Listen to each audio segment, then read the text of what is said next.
everyone, thanks for tuning in to our presentation. My name is Corrie Grosse, and my colleague Brigid will be presenting in the second half on our paper called A Colonized COP, Indigenous Exclusion and Youth Climate Justice Activism at the United Nations Climate Change Negotiations. First, I wanted to give you a little bit of context about this. So this is called the Conference of the Parties to the United Nations Framework Convention on Climate Change, or COP. This is the 25th COP. It was hosted in Spain last December. It was originally supposed to be in Chile, but there was unrest in Chile, and so the president decided to cancel the COP, and Spain stepped in to host it. And we were there seeing ourselves as youth scholar activists and members of the climate justice movement.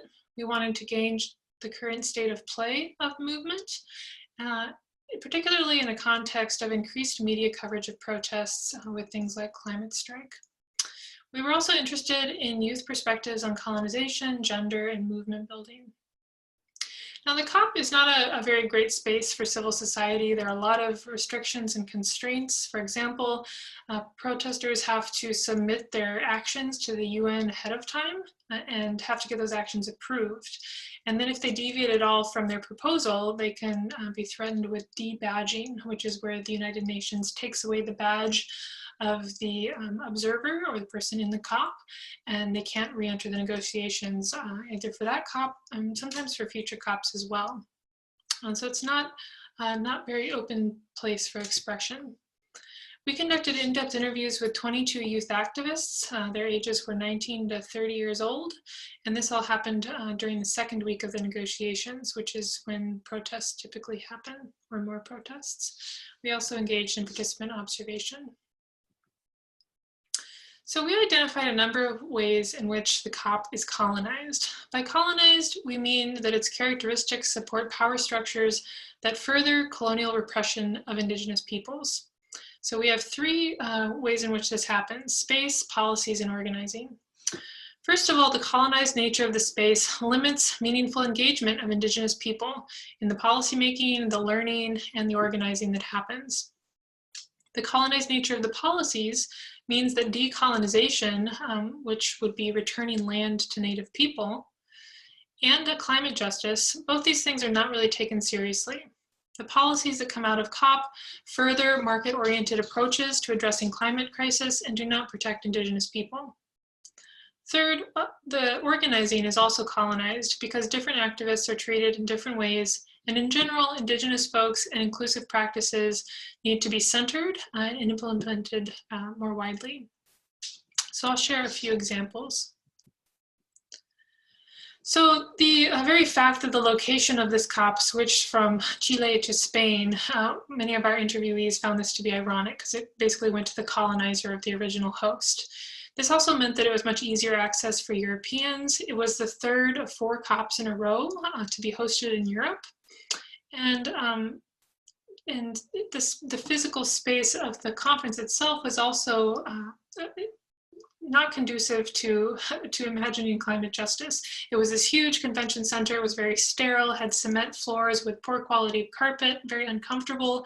It gave one of our interviewees the sense that there was just a lot of bad energy in the space. The language is also very hard to understand. There are tons of huge acronyms. All the negotiations are in English. When there is any presence of other languages, the translations are often incomplete or poor in quality. There's at this COP there was an Indigenous pavilion, but it was very tiny, like it only could fit maybe 30 people, and there were hundreds of Indigenous people, not to mention people interested in Indigenous issues at this COP. This pavilion was also in the green zone, which is the public and therefore a less official space of the COP. Indigenous people were given a 9 p.m. speaking slot in one of the plenaries after, at that time, most people in the plenary had gone home. And then another example was some folks were singing in Indigenous languages and they were informed that they were conducting an unsanctioned protest. So Bigwin said, "When I got here, I realized I'm constantly reminded of how powerless we can feel in colonial spaces, you know, a colonial country." So policies. This COP was all about Article 6 of the Paris Agreement, which has to do with market mechanisms.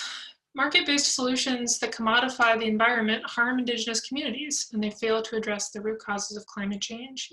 And the parties at this COP couldn't even agree on those. Another example is the nationally determined contribution or commitments to decrease their carbon emissions, or the greenhouse gas emissions. Each country has submitted one of these, and if all the countries were to totally achieve their goals, we would see 3 degrees of temperature rise globally. This would be a disaster for Indigenous people's ability to sustain themselves and their culture through their relationships with healthy ecosystems.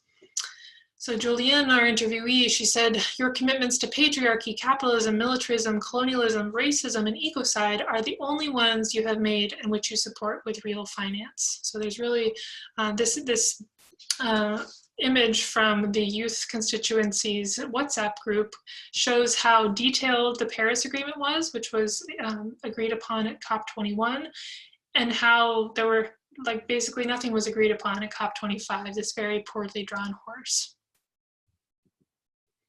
Finally, the organizing itself was colonized. So here, there's a couple of images. On the left is one of Greta Thunberg being escorted by UN security into the space.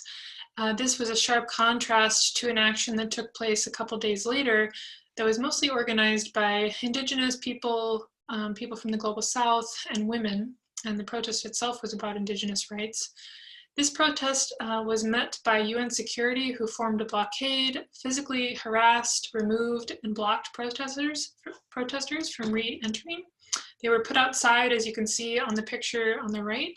It was December, many people didn't have their coats, and later that day, no members of civil society were allowed into the COP, whether they had participated in the protest or not.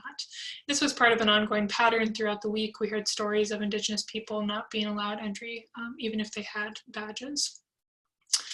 And it was just an unprecedented use of force against civil society.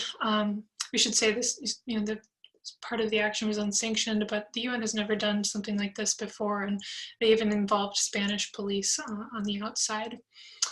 So way different from the treatment of a white European with a lot of media attention. So we've seen how the space, policymaking, and even the organizing at COP25 were colonized. I'll now highlight some of the ways in which interviews suggested going forward. To summarize, the responses suggested a healing process challenging capitalism and cis-heteropatriarchy. Ultimately, climate just policy creation entails an abandonment of Wendigo economics. The Wendigo is a cannibal and embodies our current economic system, according to Anishinaabe activist Winona LaDuke. Big Wind, one of the interviewees, explains that with Wendigo economics, nothing will ever be enough. And so you just keep eating and eating to the point where you eat yourself, you eat your own flesh. So instead of Wendigo economics, interviewees envision a future with economies that do not cause harm to climate or to people. With regard to climate policy specifically, embracing Indigenous economics means abandoning market-based false solutions. It also entails following a classic environmental justice approach of centering leadership of those most affected by environmental harm. Bottom-up solutions and meaningful involvement are essential. So in terms of the COPs, Indigenous nations, since they are self-determining, must be recognized in the same way that states are, as formal parties to the UNFCCC. At COP25, Indigenous leaders, united as the Minga Indígena, confronted the COP presidency with a charter demanding meaningful involvement of Indigenous communities in climate negotiations, which inspired many. Our interviewees advocated for horizontal, relational, and participatory organizing to contrast hierarchical models which reproduce colonial dynamics. For example, Yungo meeting leaders, which is the youth constituency, could shift from sitting on a dais or a raised podium to gathering in circles and encouraging broad-based participation. Another example is the Talanoa dialogues, a mode of inclusive, participatory, and transparent storytelling resulting from the activism of Pacific Islanders. This type of dialogue aims to challenge colonial and neoliberal power structures. Other practices include giving Indigenous voices the most time and emphasis, recognizing that some voices have historically monopolized space. Finally, many of our interviewees and their fellow youth activists tried to walk the walk, choosing low carbon methods of travel to COP, eating vegan, or organizing virtually. So we've seen that COP25 was a really cold and personal space with negative energy. Yet these youth activists counteracted this energy. One interviewee, Big Wind, felt that songs and prayers were critical to healing the COP space. In their words, "I don't care if someone tells me not to, I'm going to burn some medicine in here because this place needs it. I'm going to share a song in here because this place needs it." Another interviewee suggested asking other attendees how they were doing as a way to counteract this negative energy. On the last day of COP, Corrie and I participated in a walkout. First, hundreds of youth sat in a big group on the floor, and we heard from speakers and musicians. They're mostly Indigenous from the Global South and women. They spoke about the failure of COP and their determination to continue the struggle for environmental justice. They called out colonialism.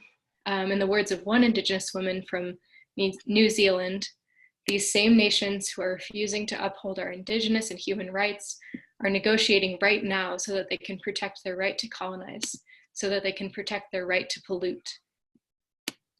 Then, after hearing from all the speakers, we walked out of the Colonized COP, chanting and singing as we went. We felt it was a very liberating and joyful way to end the negotiations and to exit the space. So COP25 was one of the worst UN climate conferences. COP failed to achieve its policy goals, which is particularly terrifying given the recent IPCC warning. Its exclusive space pushed Indigenous peoples to the margins. Its policies proposed false solutions, and exclusive organizing diverted focus from frontline communities. The COP process must abandon market solutions and recognize the self-determination of Indigenous peoples. Centering Indigenous involvement and leadership in the youth climate justice movement and in policymaking is critical for rapid and just climate action and for moving toward decolonization. Thanks. We look forward to engaging with you in the virtual space.